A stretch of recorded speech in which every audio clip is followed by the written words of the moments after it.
Praise the lord.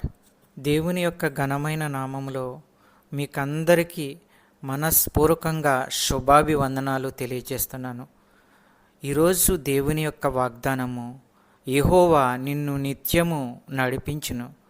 యెషయా గ్రంథము 58వ అధ్యాయము 11వ వచనం. ప్రియమైన వారులారా, దేవుడు తన యొక్క మంచి మాటను ఈరోజు మనకు అనుగ్రహించి ఉన్నాడు. దేవుడు నిన్ను నిత్యము నడిపిస్తాడంట.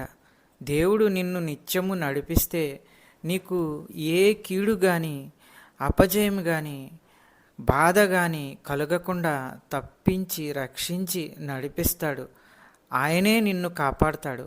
నీవు కాలువ ప్రక్కన నాటబడిన చెట్టు వలె ఉంటావు.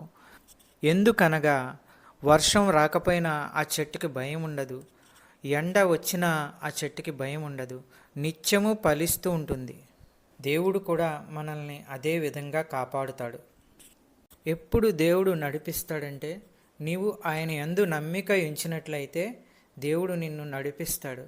నిన్ను దేవుడు చెయ్యి పట్టుకుని నడిపించి కాపాడుతాడు. సరైన మార్గంలో దేవుడు నిన్ను నడిపించి రక్షిస్తాడు. ప్రార్థన చేసుకుందాం. కృపా సత్య సంపూర్ణుడా, కనికరము గల దేవా, నీకు వందనములు. ఈరోజు ఎంతమంది అయితే ఈ యొక్క వాక్యం విన్నారో వారందరినీ దీవించండి, ఆశీర్వదించండి, కాపాడండి. నజరేయుడైన యేసుక్రీస్తు నామమున అడుగుచున్నాను తండ్రి, ఆమెన్.